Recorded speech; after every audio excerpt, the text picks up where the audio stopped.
Magandang araw po sa lahat.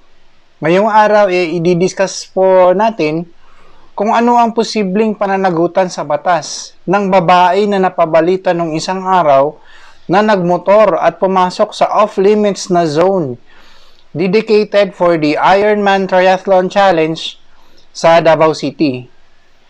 Apparently, ang pinasukan na zone ng babaeng rider na ito ay nilaan for bicycle participants ng naturang triathlon challenge. Ang pagpasok ng babae ay nagdulot ng disturbance sa naturang event, more particularly inconvenience sa mga kalahok na bicycle participants. In addition, ang naturang babaeng rider ay na-Facebook live pa ang kanyang ginawa habang iniiwasan at iniilaga ng mga enforcers sa naturang event. Fortunately, napahinto at nahuli naman itong babaeng rider at dinala sa police precinct for proper charges. At walang untoward incident na nangyari despite sa kanyang panggugulo sa event na iyon. Since ang ginawa po ng babae caused public disturbance which in turn also caused annoyance and interference sa triathlon event, apart from facing local charges for violation of its peace and order ordinances, maaari pong maging liable ang babae for the crime of alarms and scandals under Article 155, particularly Paragraph 2 of the Revised Penal Code.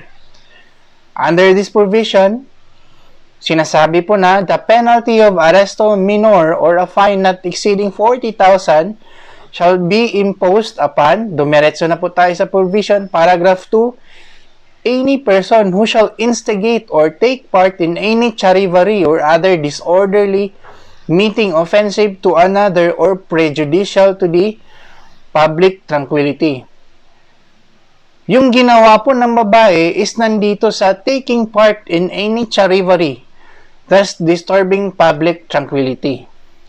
Ano po ba itong charivari? Charivari shall include a medley of discordant voices designed to annoy or insult people. Matandaan po natin na ang babaeng rider ay nagsasalita pa while taking a video of herself and greeting enforcers na nakikita niya.